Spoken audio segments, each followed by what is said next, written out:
parte del tema de hoy vamos a tratar sobre el Arca de la Alianza. Lo que os voy a contar va a ser muy breve, solo como a título de introducción. Estuvimos hablando sobre los hallazgos de Ron Wyatt, un arqueólogo aficionado que halló cosas impresionantes, de las cuales nosotros ya presentamos anteriormente. Y hoy vamos a centrarnos exclusivamente sobre el apartado que él también dice que encontró, el Arca de la Alianza. ¿Qué era el Arca de la Alianza? Vamos a hacer un breve resumen. El Arca de la Alianza era el objeto más sagrado que había en el templo de Dios. Primero fue llevado en el tabernáculo, la tienda que desmontaban, iban llevando por el desierto, finalmente se puso en el templo. ¿Y qué había en esta arca? Esta arca contenía los 10 mandamientos de Dios, contenía la vara de Aarón, con la cual se hicieron los milagros de cruzar el Mar Rojo, y otras cosas. O sea, daban un golpe, Aarón daba un golpe, y ¡pam!, Moisés daba el golpe, se abría todo. Y además contenía en una pequeña vasija, en una urna, el maná, con el cual, llamado pan del cielo, se mantuvieron durante 40 años el pueblo hebreo por el desierto. Era su comida, que además enseñó una gran lección al pueblo hebreo, porque antes de recibir los 10 mandamientos, el maná caía diariamente, y el viernes caía una porción doble que ellos podían coger. Durante cada día, si ellos cogían más, se agusanaba, pero el viernes eso no pasaba, era un milagro, porque el sábado no caía. Con la cual cosa ellos ya tenían que recordar el mandamiento de siempre, desde la creación del mundo, de observar el sábado como el día de reposo, sin labores, dedicada exclusivamente a Dios, santificar ese día. Y esto estaba como una enseñanza ya antes de recibir los 10 mandamientos, en los cuales, como estuvimos mostrando también en estudios bíblicos, el sábado ya se marca como el cuarto mandamiento de la ley de Dios. Todo esto es lo que contenía esta arca. El arca desapareció en un momento de la historia, justo cuando los ejércitos del rey de Babilonia destruyen el templo, se llevan todo lo que pueden de allí, todos los utensilios, hasta el punto en que el arca no se cita más. Curiosamente, hay muchas personas que van diciendo que si el arca está en Etiopía, está en otro lugar, etcétera, etcétera. Bien, lo que vamos a mostrar hoy es realmente impresionante sobre los vídeos de Ron Wyatt. Me gustaría que estéis muy atentos a ello. La verdad es que cuando hemos podido comprobar los hallazgos que este señor hizo, con pruebas, bueno, ¿por qué hemos de dudar de que esto también sea cierto, no? Pero aún y así, antes de generar, o mejor dicho, de mostrar el vídeo, que es una filmación muy, muy impresionante de todo lo que él encontró al respecto, quiero leeros un texto bíblico que diréis, ¿y esto qué tiene que ver? Bien, tiene que ver porque veréis una experiencia que se narra aquí, en el libro de Daniel capítulo 10, versículos del 5 al 11, que tienen muchísimo que ver con algo que le sucedió a Ron Wyatt. Yo personalmente no he visto en ningún momento que ni él ni nadie cercano a él haya considerado este texto como una prueba de que lo que le aconteció a él provoca que sea una realidad. Pero a mí, cuando enseguida me vinieron a la mente las escenas que él narra, me recordó un texto bíblico en el cual sucede algo bastante parecido. Luego lo veremos en la filmación. Yo ahora os lanzo este texto. Y alcé mis ojos y miré, y aquí un varón vestido de lino y ceñidos sus lomos de oro de Ufaz. Su cuerpo era como de berilo, y su rostro parecía un relámpago, y sus ojos como antorchas de fuego, y sus brazos y sus pies como de color de bronce bruñido, y el sonido de sus palabras como el estruendo de una multitud. Y solo yo, Daniel, vi aquella visión, y no la vieron los hombres que estaban conmigo, sino que se apoderó de ellos un gran temor, y huyeron y se escondieron. Quedé pues yo solo, y vi esta gran visión, y no quedó fuerza en mí. Antes mi fuerza se cambió en desfallecimiento, y no tuve vigor alguno. Pero oí el sonido de sus palabras, y al oír el sonido de sus palabras caí sobre mi rostro en un profundo sueño, con mi rostro en tierra. Y aquí una mano me tocó e hizo que me pusiese sobre mis rodillas y sobre las palmas de mis manos. Y me dijo: Daniel, varón muy amado, está atento a las palabras que te hablaré, y ponte en pie, porque a ti he sido enviado ahora. Mientras hablaba esto conmigo, me puse en pie, temblando. ¿Sabéis? Esto que le acontece a Daniel y a gente que estaba cerca a él, vamos a ver cómo a Ron Wyatt le sucedió algo prácticamente igual. Bien, esta es la idea que os quiero dejar. Con esto no os estoy diciendo que Ron Wyatt fuera un profeta, pero sí considero, después de haber hecho ciertas indagaciones, que realmente fue un hombre dirigido por Dios. Y cuando nosotros presentamos las filmaciones sobre sus hallazgos, estuvimos presentando algo que era sobre la destrucción de Sodoma y Gomorra y ciudades de la llanura, destruidas por Dios con azufre. Mirad qué hemos conseguido, que es precisamente algo relacionado con esas ciudades, con la destrucción de esas ciudades. Lo que os voy a mostrar ahora, para mí, bueno, es de una emoción tremenda. Esto que veis aquí, esto,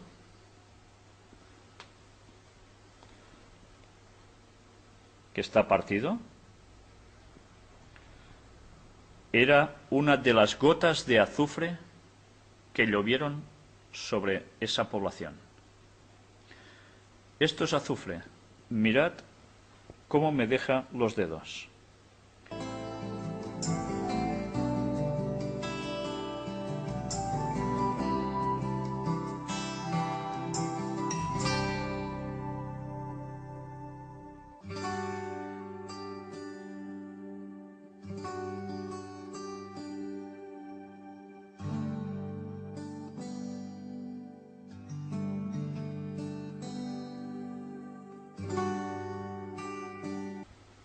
Si os habéis dado cuenta, el color de este azufre es bastante blanquecino dentro de todo.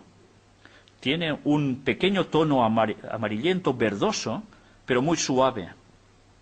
El azufre que nosotros tenemos aquí es un azufre de un color amarillo verdoso muy llamativo, pero que además tiene unas características distintas a este que tenéis aquí. ¿Sabéis? Cuando el azufre normal lo encendéis, hace una llamarada bastante impresionante. Este azufre, si se enciende, la llamarada es mucho más potente. Pero curiosamente, el análisis de este azufre muestra que tiene una composición pura del 95% aproximadamente, mientras el azufre que nosotros podemos tener en la Tierra llega alrededor de los 30-35% de pureza por ciento. No llega a los 40. ¿De dónde procedió este azufre? Para que llegue a tener el 95%, solo se encuentra cristalizado en la Tierra, pero jamás así. Aquí tenéis algo que llovió del cielo y provino de Dios. Si vosotros pudieseis oler, en las imágenes lo tendréis muy difícil, pero os digo que el olor de este azufre es más intenso que el que nosotros tenemos habitualmente. Bien, pues esta era una de las pequeñas sorpresas que quería daros. ¿Ya veis cómo me quedan los dedos con todo esto? Queda como un yeso. Es distinto del tacto del azufre que nosotros tenemos aquí. Sencillamente quería mostraros una de las pruebas de lo que este señor encontró. No son bromas. Y ahora ya vamos a dar paso definitivamente a un vídeo en el cual él habla del asunto del Arca de la Alianza. Posteriormente iremos pasando otros, hay más hechos al respecto. Este creo que a modo de introducción era muy bueno porque cuenta bastantes cosas. Y tenemos una sorpresa especial para vosotros que aún no hemos podido terminar de preparar. Ya está hecha, pero le faltan unos detalles. Y eso lo mostraremos en su momento cuando pueda ser, porque vale la pena que veáis, porque yo he tenido el convencimiento pleno de que este hombre no mentía para nada. Vamos pues ya a entrar el vídeo. El Arca de la Alianza.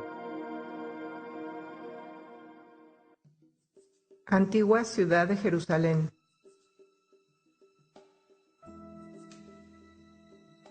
La puerta de los leones.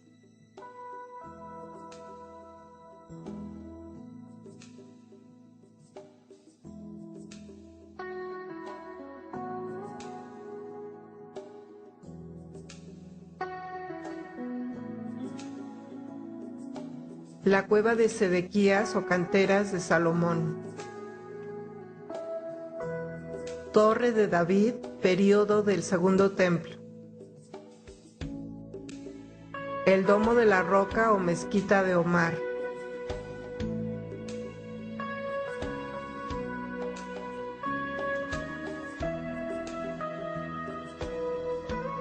Muro occidental, período del Segundo Templo.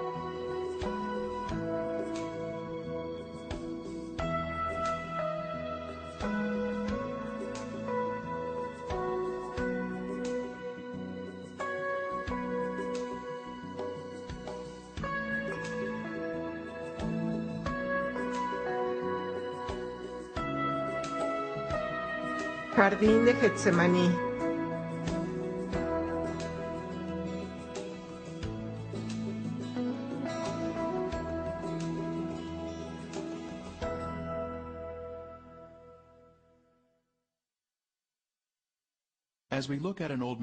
Al observar un mapa antiguo de Jerusalén, podemos ver la iglesia del Santo Sepulcro, situada bien adentro de las murallas de la ciudad.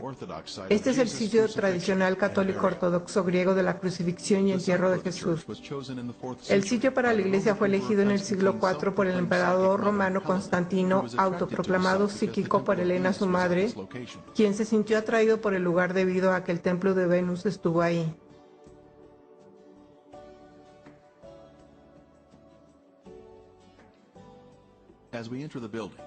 Al entrar en el edificio podemos ver un mural de la crucifixión y entierro de Cristo.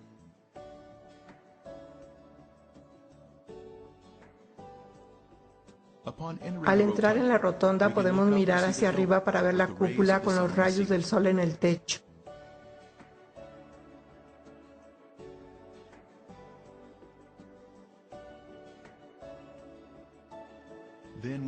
Luego nos desplazamos hacia abajo para ver la tumba.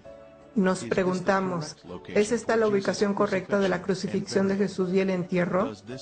¿Este sitio coincide con el relato bíblico?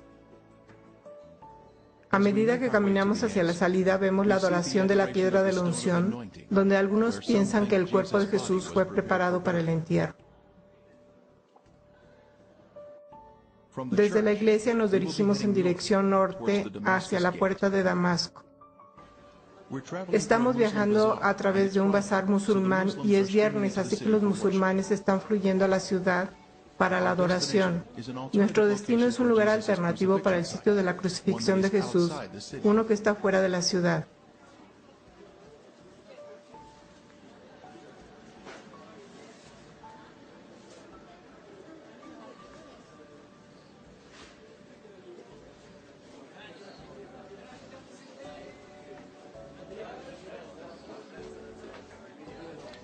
Juan capítulo 19-20 dice, porque el lugar donde Jesús fue crucificado estaba cerca de la ciudad. Esto nos dice que Él fue ejecutado fuera de las murallas de la ciudad. Nos acercamos a la puerta de Damasco en el lado norte de la ciudad. Es la más bella de las 11 puertas de Jerusalén. Estos muros se construyeron en el siglo XVI por el turco otomano Süleyman I. Este mapa indica que las paredes actuales siguen la línea de las antiguas murallas de la época de Jesús. Continuando nuestro camino por la Puerta Grande, seguimos encontrando adoradores entrando en la ciudad.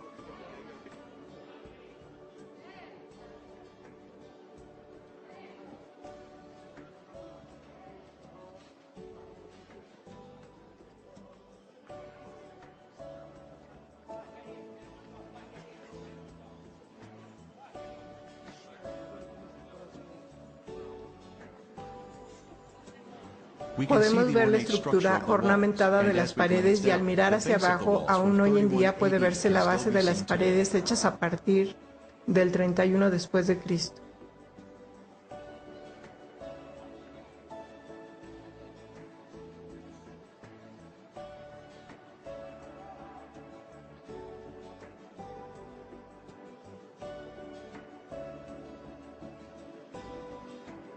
Desde allí nos dirigiremos al noreste a una corta distancia a la zona identificada como Gruta de Jeremías.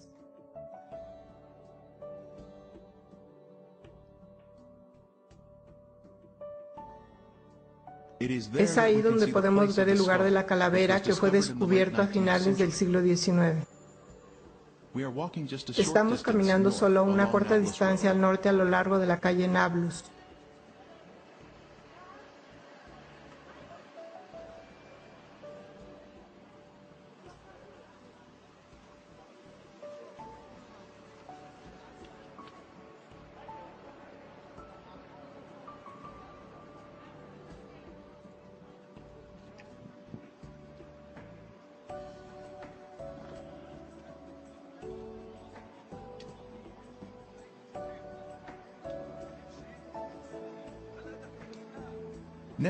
A continuación, vamos al este sobre Conrad Schick y nos dirigimos al territorio de la tumba del jardín.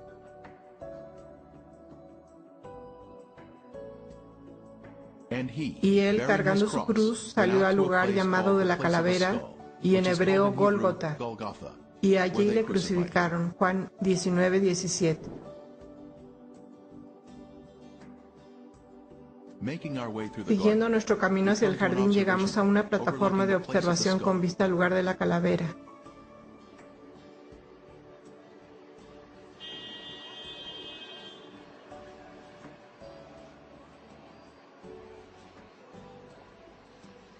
Podemos ver las dos cuencas de los ojos y la nariz.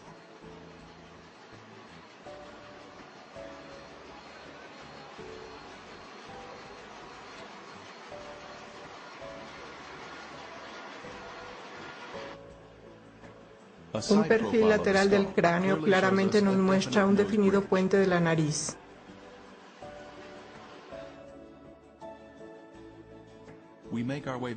Regresamos a la zona del jardín. Y en el lugar donde había sido crucificado había un huerto, y en el huerto un sepulcro nuevo, en el cual aún no había sido puesto ninguno. Juan 19:41. Hay evidencia de que esta área había sido un jardín en la época de Jesús. Aquí vemos este lagar antiguo, que es el tercero más grande en la zona de Jerusalén. Sin lugar a dudas, debe haber estado un viñedo en esta área. Otro elemento que indica que esta área era un jardín en los tiempos bíblicos es esta antigua cisterna de la época precristiana, capaz de contener 250,000 galones de agua. La profundidad de la cisterna es de 31 pies, su ancho de 29 pies y su longitud de 65 pies. Podemos tener una perspectiva del tamaño en esta foto tomada dentro de la cisterna. Ahora finalmente continuamos nuestro camino hacia la tumba del jardín, donde muchos invitados han llegado a este lugar especial.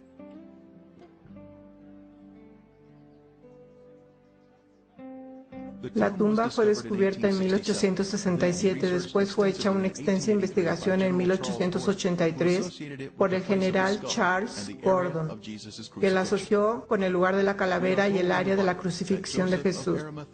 Se nos dice en la Biblia que José de Arimatea era un hombre rico y por lo tanto podemos esperar que la tumba que había construido sería muy extravagante y grande. Hay varias cruces antiguas asociadas con la tumba. La cruz más grande está a la derecha de la tumba y fue cortada de la escarpa. A la izquierda de la entrada de la tumba hay una sencilla cruz de anclaje.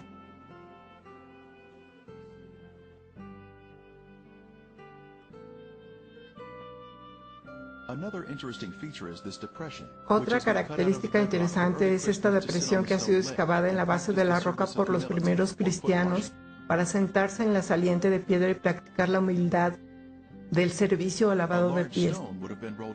Una piedra grande habría sido rodada en este rastro y habría tapado la entrada de la tumba. y lo puso en un sepulcro que estaba cavado en una peña, e hizo rodar una piedra a la entrada del sepulcro. Entonces ellos fueron y aseguraron el sepulcro sellando la piedra. A la izquierda de la entrada de la tumba está el final de un eje de hierro roto que fue introducido en la escarpa por guardias romanos para evitar que la piedra fuera rodada hacia atrás y abrir la tumba. En la mañana de resurrección, un poderoso ángel celestial fácilmente rompió esta barra de hierro y removió la piedra de nuevo, abriendo la tumba. Pero cuando miraron, vieron removida la piedra, que era muy grande. Marcos 16:4. Midiendo la distancia entre la barra de hierro y el saliente de piedra a la derecha, la distancia es de 13 pies. Este sería el tamaño de la extremadamente grande rueda de piedra. Al entrar en la tumba, la primera cámara a la izquierda es el lugar de los lamentos.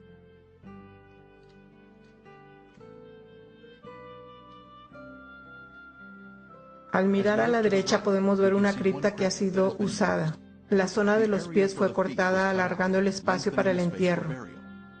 Aquí es donde el Hijo de Dios descansó después de haber vivido una vida desinteresada y sin pecado para nosotros. A la derecha hay una cripta sin usar. Entonces miramos de nuevo sobre la cripta usada, donde los ángeles se sentaron en los extremos después de que Cristo había resucitado.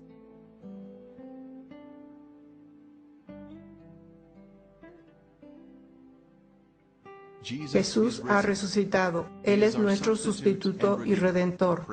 Sea el Señor. Y en el lugar donde había sido crucificado había un huerto, y en el huerto un sepulcro nuevo, en el cual aún no había sido puesto ninguno. Juan 19:41. Así que esto es lo que tenemos. El Gólgota, el lugar de la calavera a nuestra derecha, y la tumba del jardín a la izquierda. Y en medio tenemos el lugar de la crucifixión de Cristo. Jerusalén fue construido en el monte Moriah, descrito aquí en azul.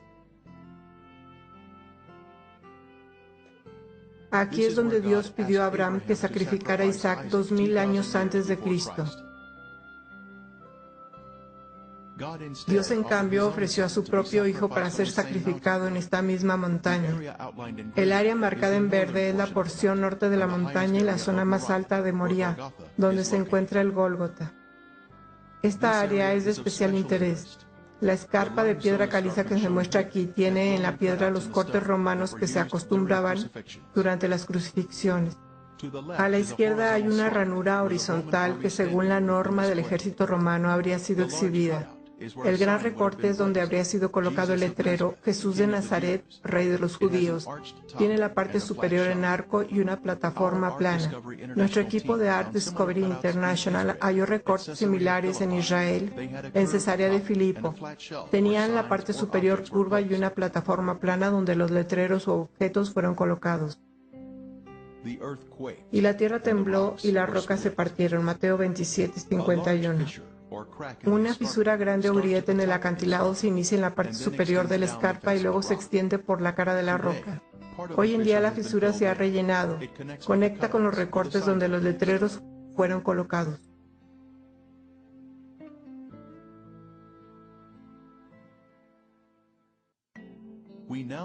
A continuación presentamos el material más importante del mundo, el descubrimiento del Arca de la Alianza y las pruebas que contiene. Si bien las fotografías de este hallazgo no se mostrarán hoy, sí tenemos el testimonio fiel de Ron Wyatt, cuya credibilidad se estableció a través de otros descubrimientos que ya hemos visto hasta ahora. El Señor usó al Sr. Wyatt para encontrar los otros descubrimientos, por lo que podemos confiar en su testimonio con respecto a este. El más importante hallazgo en el tiempo señalado por Dios. Todos vamos a ver este increíble descubrimiento. Este es Ron Wyatt y el Arca de la Alianza. Yo había tenido una experiencia poco común. El Señor me había ayudado a encontrar los restos del Arca de Noé. Él me ayudó a encontrar los restos de las partes de los carros de Egipto y las piezas de a caballo. y los utensilios de la gente en el Mar Rojo, en el Golfo de Áqaba. Y yo había ido a Oriente Medio con mis hijos y nos habíamos entrenado en buceo con escafandra, e íbamos a conseguir algunas de las partes de los carros. En mi descuido, el sol me quemó hasta el punto que mis piernas y mis pies se hincharon y todo esto. Y no pude usar mi equipo de buceo. Yo estaba en Jerusalén cojeando y sintiéndome muy adolorido,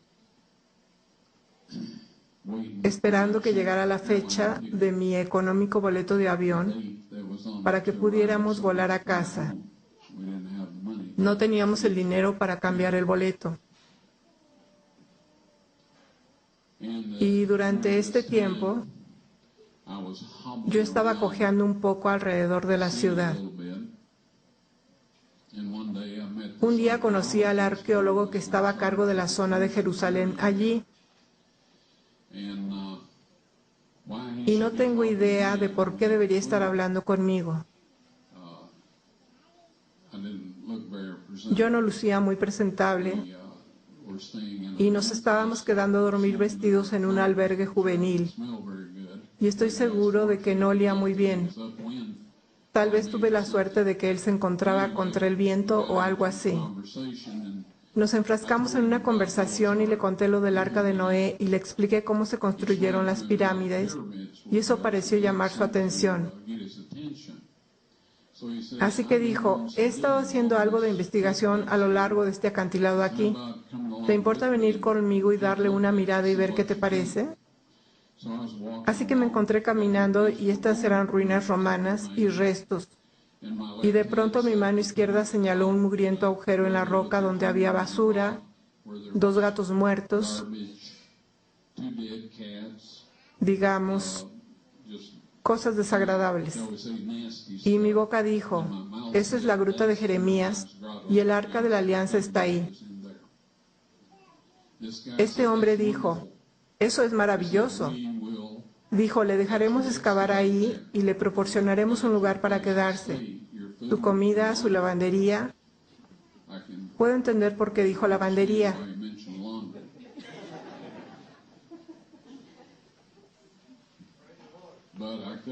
Pero yo no podía entender a una persona judía siendo tan generosa. Eso no es su naturaleza. Me quedé de piedra porque yo no había estado pensando en el Arca de la Alianza en lo absoluto. Ya sabe, estaba preguntándome por qué no habíamos sido capaces de obtener algunas ruedas de los carros. Saben, yo oro por todo.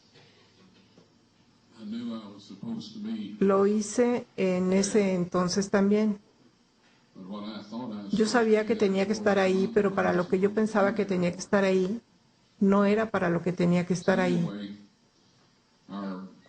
De todos modos, la fecha de nuestro boleto de avión finalmente llegó y fue la mañana siguiente, después que tuvimos esta conversación, o después que tuve la conversación con este hombre. Así que le dije: eso está muy bien, regresaré y haré eso.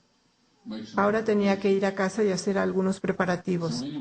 Así que me fui a casa preguntándome por qué sería posible que el Arca de la Alianza estuviera en ese lugar. Leí en el capítulo 25 de Segunda de Reyes, donde dice que toda la ciudad estaba rodeada por un muro de asedio. Así me persuadí de que el Arca del Pacto estaba en ese lugar. Porque sabía que alguna fuerza sobrenatural había utilizado mi brazo y mi voz. Cuando sucedió por primera vez, no sabía cuál era esa fuerza. Y se nos instruye para juzgar a los espíritus, para ver si son de Dios.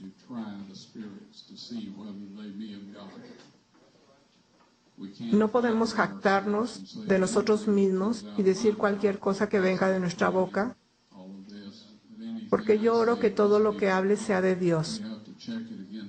Tenemos que comprobarlo con la ley y el testimonio, independientemente de dónde proceda, aún de nosotros mismos.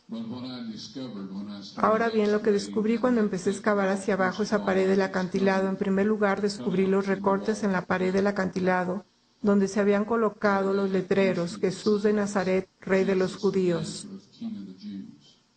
Encontré los agujeros de la cruz en un lugar que no tenía idea que estarían y que era en la base de ese acantilado. Por supuesto, ahora que los encontramos, nos dimos cuenta que ahí estaba el camino público de los que iban y venían por ahí, el lugar ideal para una crucifixión. Tenía que ser, de lo contrario, los romanos probablemente no lo habrían elegido. Ron Wyatt trabajó durante muchos años en la excavación del Arca del Pacto. Llevó a cabo su trabajo bajo un permiso expedido por la Autoridad de Antigüedades de Israel, pero el permiso no se hizo público debido a la naturaleza y la sensibilidad de la obra. Algunos críticos han dicho que ni siquiera trabajó en los terrenos de la zona de la tumba del jardín, pero como usted puede ver aquí, su presencia estaba bien establecida. A veces habría mucha gente ayudando con la excavación sobre el suelo y por debajo. Reconocemos que el libro de los Macabeos en los Apócrifos no es un libro inspirado, pero puede tener alguna información histórica que podemos recoger. Aquí dice, ahí Jeremías encontró una caverna, metió en ella el arca, el toldo que la cubría y el altar del incienso, y luego tapó la entrada con piedras. Este lugar quedará secreto hasta que Dios tenga compasión de su pueblo disperso y lo reúna. Entonces el Señor mostrará de nuevo estos objetos. Segunda de Macabeos 2, del 5 al 8.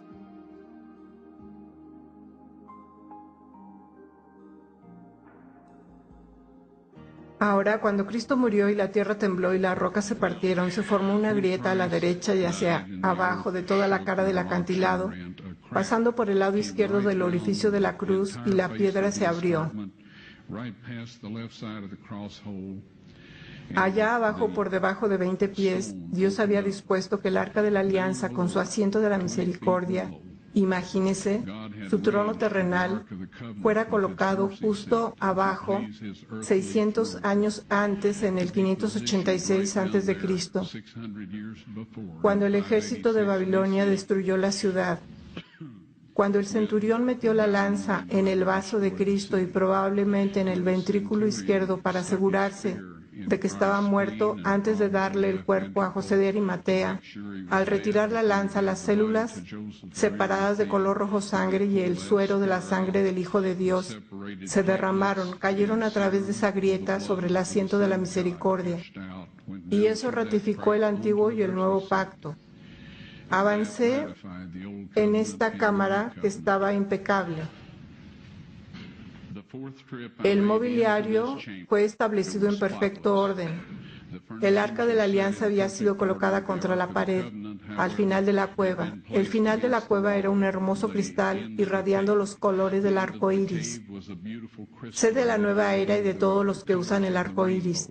También lo hacen los homosexuales y otros, pero Dios lo usó por primera vez. Está alrededor de su trono y está alrededor de su trono terrenal. No hay velo en esta configuración, por lo tanto, es terrenal. Es el templo de Dios en la tierra o de su residencia donde una vez habitó.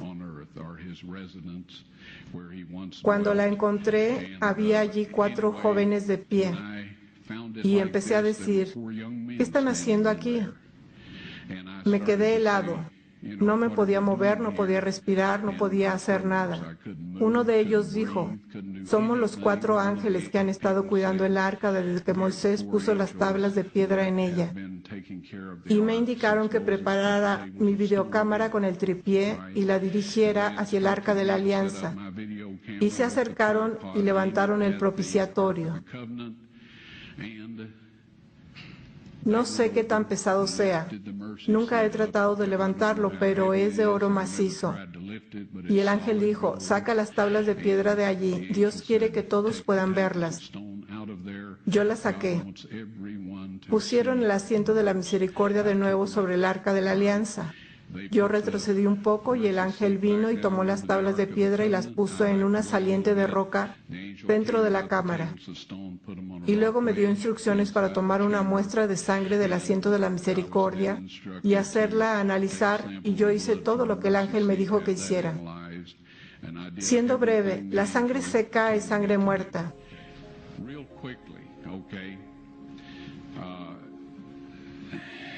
Todo el mundo lo sabe.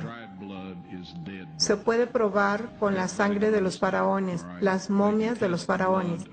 Hay ciertas cosas que pueden hacer, pero no pueden obtener el número de cromosomas por cualquier método que yo conozco. Las cosas van cambiando y yo no pretendo saberlo todo. Sin embargo, sé que no hay manera de que pueda conseguir un conteo de cromosomas de sangre muerta. Usted puede obtener un ADN y algunas otras cosas, pero no un estudio cromosómico. Esto se hace en glóbulos blancos vivos. En primer lugar, para este análisis, llevé la sangre a un laboratorio de Israel. Pregunté a algunas de las personas con quienes trabajo en antigüedades dónde encontrar un laboratorio que hiciera el trabajo fiable y me dijeron tal y tal. La llevé. Solo dije, por favor examine esta sangre y dígame lo que usted me pueda decir al respecto. Dijeron, vamos a reconstituirla, vamos a ponerla en solución salina normal y la mantendremos a la temperatura corporal durante 72 horas con agitación suave. Ese es su negocio y es grandioso. Dije, ahora quiero estar ahí cuando la chequen y dijeron, está bien. Así que yo estaba de vuelta, la checaron y dijeron, es sangre humana, podemos decir eso. Hicieron cualquier prueba que necesitaran hacer y entonces dije, tomen algunas de las células blancas de la sangre y pónganlas en un medio de cultivo y manténganlas a la temperatura corporal por 48 horas. Y ellos dijeron, eso no servirá de nada porque es sangre muerta. Les dije, ¿podrían hacer eso por mí? Y ellos dijeron, está bien, vamos a hacerlo. Así que dije, quiero estar aquí cuando vayan a examinarla. Así que regresé, ellos la sacaron, la examinaron con un microscopio y el técnico llamó al otro de por allá, después llamaron al jefe de allí y estaban hablando en hebreo a 1000 por minuto. Por un momento me miraron y dijeron, señor Wyatt, esta sangre humana solo tiene 24 cromosomas. Todas las personas tienen 46, o sea, 23 de su madre y 23 de su padre. 22 autosomas de su madre y 22 autosomas de su padre. Usted recibe una X de su madre y puede recibir una X o una Y de su padre. Esta sangre tenía 23 cromosomas del lado de la madre y solo un cromosoma Y. Vea usted, el niño no podría haberse desarrollado si no tiene los autosomas de la madre. Todas sus características físicas se determinaron por parte de la familia de la madre, de sus autosomas. Su masculinidad se determinó por esta única Y que vino de otra fuente, no de un varón humano. Luego dijeron, esta sangre está viva. Y luego dijeron, ¿de quién es esta sangre?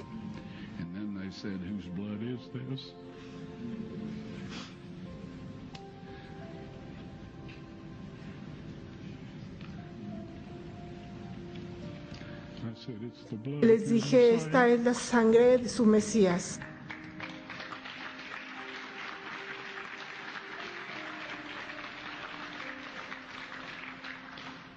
Y les aseguro que la vida de aquellos hombres ha cambiado.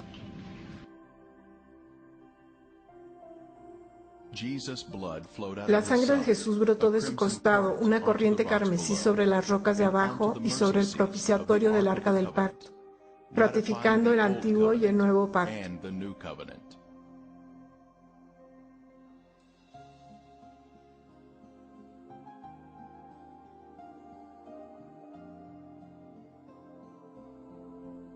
El Nuevo Testamento menciona la sangre oculta en la tierra.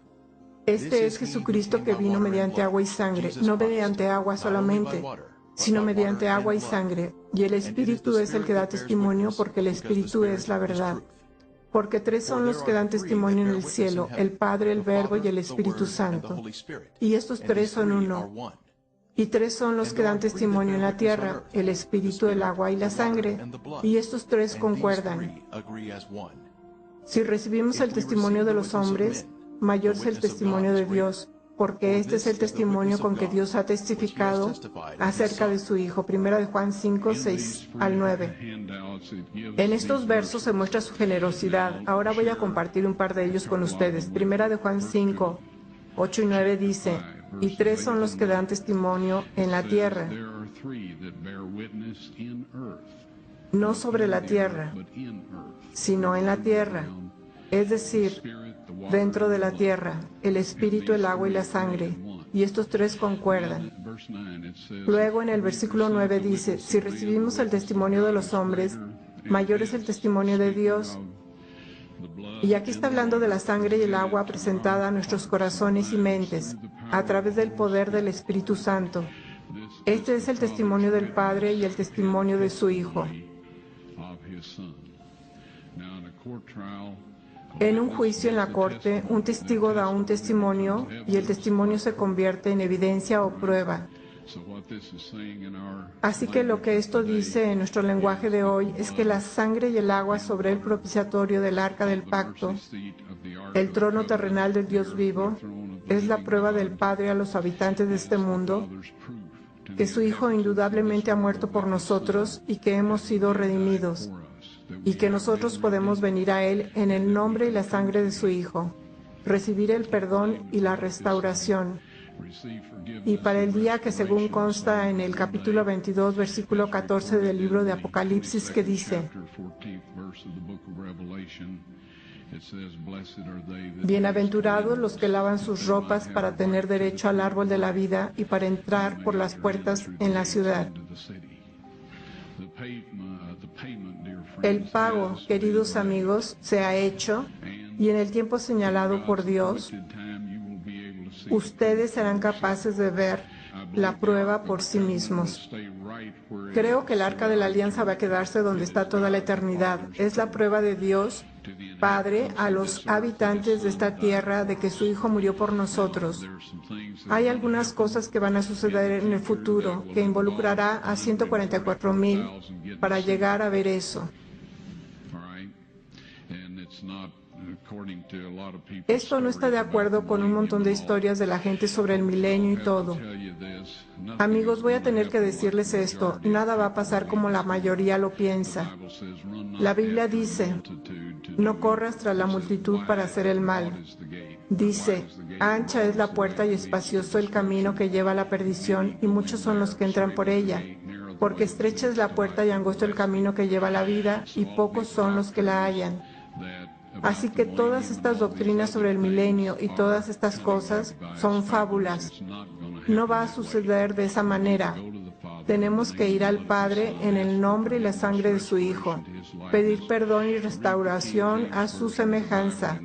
Lea la versión King James de la Biblia a menudo con entusiasmo y con oración, y Dios les revelará lo que necesitan saber para estar listos. Pero no creo que únicamente salgan a la luz las tablas de piedra y el video.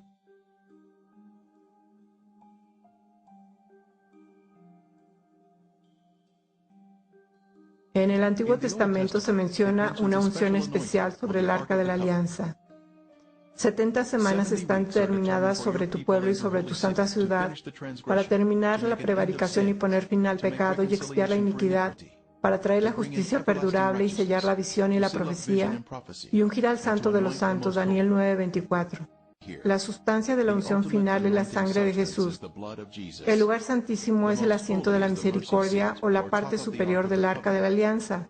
El lugar santísimo del tabernáculo fue llamado así porque el Santísimo moraba en dicho lugar. La sangre de Jesús ungió el lugar santísimo, justo como se predijo en esta profecía. Él nos amó y envió a su Hijo en propiciación por nuestros pecados. Primera de Juan 4:10. La antigua palabra propiciación en inglés significa asiento de la misericordia. Jesús es esa propiciación. Por su sangre sobre el propiciatorio, hoy tenemos misericordia y perdón de pecados. Su vida sin pecado está representada por esa sangre sin pecado. Tenemos misericordia y perdón si violamos la ley y luego nos arrepentimos. Tomará luego de la sangre del becerro y la rociará con su dedo hacia el propiciatorio al lado oriental. Durante cientos de años, la sangre de toros y machos cabríos fue esparcida hacia el este, creando una vacante en el lado oeste del propiciatorio. Dios estaba planeando que la sangre de su Hijo fuera derramada en el lado vacante al oeste del asiento de la misericordia. Oh Dios, santo es tu camino. Salmo 77:13. Nuestra salvación iba a venir a través de la sangre de Jesús siendo derramada sobre el propiciatorio del arca. Este era el plan de Dios desde el principio, que la sangre de Cristo ungiera el propiciatorio del arca con los 10 mandamientos debajo, cumpliendo así el nuevo pacto y concediendo misericordia a la humanidad. Porque hay un solo Dios y un solo mediador entre Dios y los hombres, Jesucristo hombre, el cual se dio a sí mismo en rescate por todos, de lo cual se dio testimonio a su debido tiempo. Primera de Timoteo 2, del 5 al 6. Este es un evento futuro en el que toda la humanidad verá la evidencia irrefutable de que Jesús es el Mesías, porque la vida de la carne en la sangre está y yo os la he dado para hacer expiación sobre el altar por vuestras almas, y la misma sangre hará expiación por las personas. Levítico 17:11. La sangre de Jesús tenía que ser derramada sobre el arca para expiar nuestros pecados. Su vida sin pecado estaba en la sangre y pagó por nuestros pecados cuando se derramó sobre el propiciatorio. El asiento de la misericordia tiene una moldura con una campana, lo que significa la vida, y una granada significando la resurrección. Esto representa a Jesús, nuestra vida y resurrección.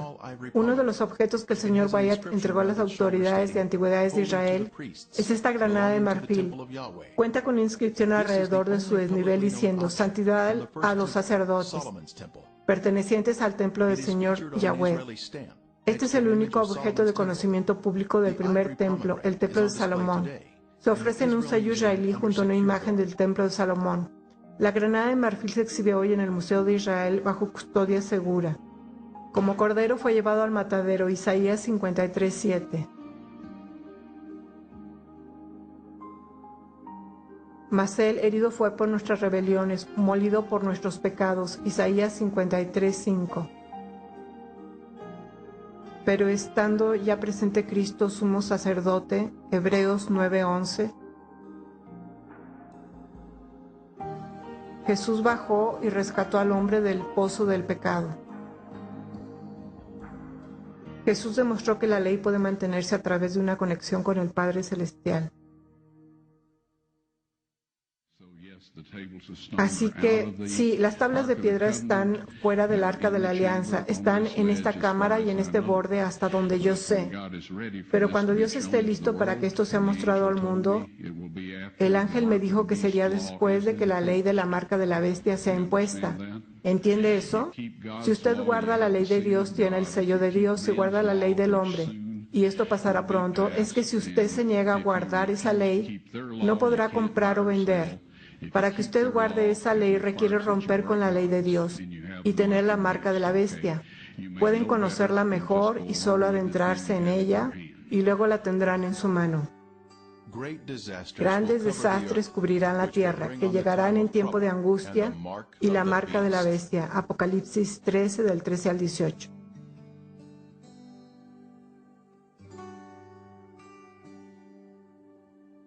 Hay una gran controversia en la actualidad. Las fuerzas de la oscuridad se rebelan contra las fuerzas de la luz en una gran batalla por nuestras almas. En un futuro próximo, esto culminará en el enfrentamiento de la marca. Aquí tenemos dos grupos identificados en dos textos durante esta legislación de la marca de la bestia. Este es el primer grupo, los perdidos. No tienen reposo de día ni de noche los que adoran a la bestia y a su imagen, ni nadie que reciba la marca de su nombre. Estas personas han recibido la marca de la bestia. El siguiente grupo son los salvados. Aquí está la paciencia de los santos, los que guardan los mandamientos de Dios y la fe de Jesús. Los salvados están obedeciendo los 10 mandamientos durante la legislación de la marca de la bestia. A través de la fe de Jesús, se ha negado a seguir la ley de la bestia y su gobierno, que va en contra de los 10 mandamientos. Ellos han permitido que el Espíritu Santo sea a cargo de sus vidas para que puedan convertirse en los vencedores y obedientes a la ley de Dios. Salid de ella, pueblo mío, para que no seáis partícipes de sus pecados, ni recibáis parte de sus plagas. Amigos, el arca de la alianza ha sido hallada, las tablas de piedra están disponibles. Cuando Dios esté listo, serán mostradas a los habitantes de esta tierra y cada uno de ellos conocerá lo que Dios requiere de ellos.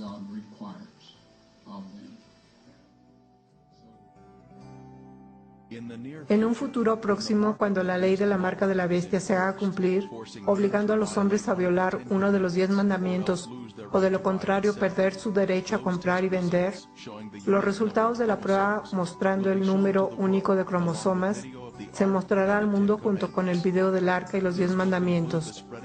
Esto concluirá la difusión del Evangelio al mundo. Toda la humanidad tendrá que confesar sus pecados en el nombre de Jesús y obedecer los 10 mandamientos a través del Espíritu Santo, o recibirán la marca de la bestia y se perderán.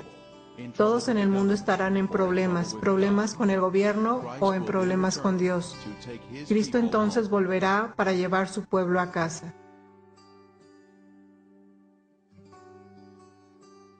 No olvidaré mi pacto ni mudaré lo que ha salido de mis labios. Salmos 89:34. Entonces el dragón se llenó de ira contra la mujer y se fue a hacer guerra contra el resto de la descendencia de ella, los que guardan los mandamientos de Dios y tienen el testimonio de Jesucristo. Apocalipsis 12:17.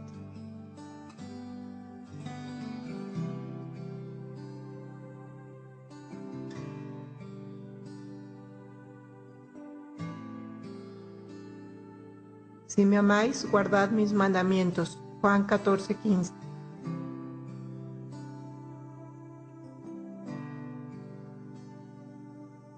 Con Cristo estoy juntamente crucificado y ya no vivo yo, mas Cristo vive en mí. Y lo que vivo ahora en la carne, lo vivo en la fe del Hijo de Dios, el cual me amó y se entregó a sí mismo por mí. Gálatas 2:20.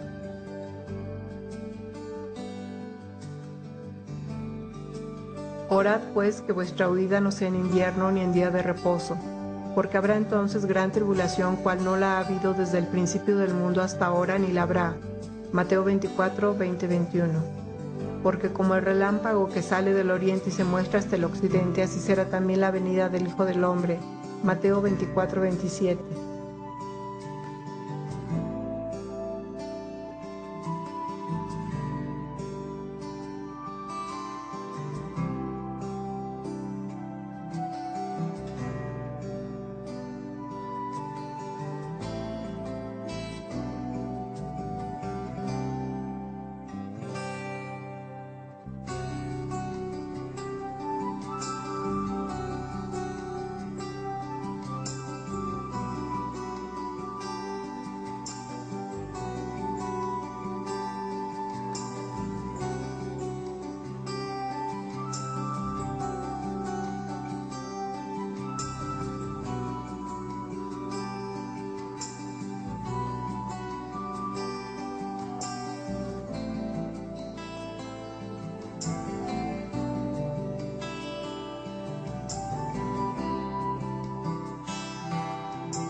visto el vídeo sobre el arca de la alianza y Ron Wyatt, como él dice que encontró esta arca. En el vídeo hemos visto primero dónde estaba ubicado. Es impresionante el lugar. Pero ya habéis visto que además no solo encontró el arca, según dice él, sino que además revela algo que ha trascendido por muchos años y que para nada, casi nadie se podía llegar a imaginar, o nadie. Y es que cuando hubo la crucifixión de Cristo, cuando hubo ese gran temblor de tierra que partió las rocas, él, que encuentra el lugar de las cruces donde fueron puestas, una brecha había partido la roca desde los pies de la cruz, una piedra caliza, explica él, en la cual cuando el soldado le clava la lanza en el costado a Jesús, fluye el agua y la sangre que le queda, le desciende por el cuerpo, y gracias a que estaba mezclado la sangre con el agua, va filtrando, no sé si son 5 o 6 metros hacia abajo, donde curiosamente, la casualidad de la vida, imaginaos qué casualidad, el arca estaba escondida en la cueva, justo en ese monte Calvario, donde Cristo fue crucificado. 600 años antes, los sacerdotes piadosos lo habían puesto allí. Y esas gotas de la sangre de Jesús caen encima del propiciatorio, de la tapa del arca, con lo cual se cumplía un simbolismo que trasciende, bueno, todo lo que las personas podíamos llegar a pensar. El simbolismo de cuando el procedimiento que se utilizaba en el Antiguo Testamento del sacrificio de los animales, como una vez del año entraba el sumo sacerdote a tirar esas gotas de sangre sobre el arca del propiciatorio, y cómo después de tantos años literalmente Cristo cumplía con esa simbología. Se había encontrado el tipo con el antitipo.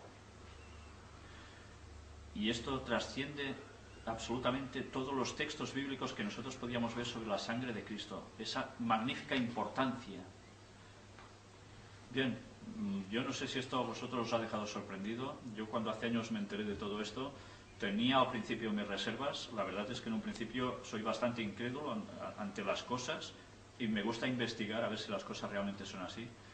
Y la verdad es que todo lo que he ido hallando al respecto, incluso lo último que hemos hecho hace pocos días al respecto, que más adelante os mostraremos, no me hace otra cosa nada más que creer en la autenticidad de todo esto.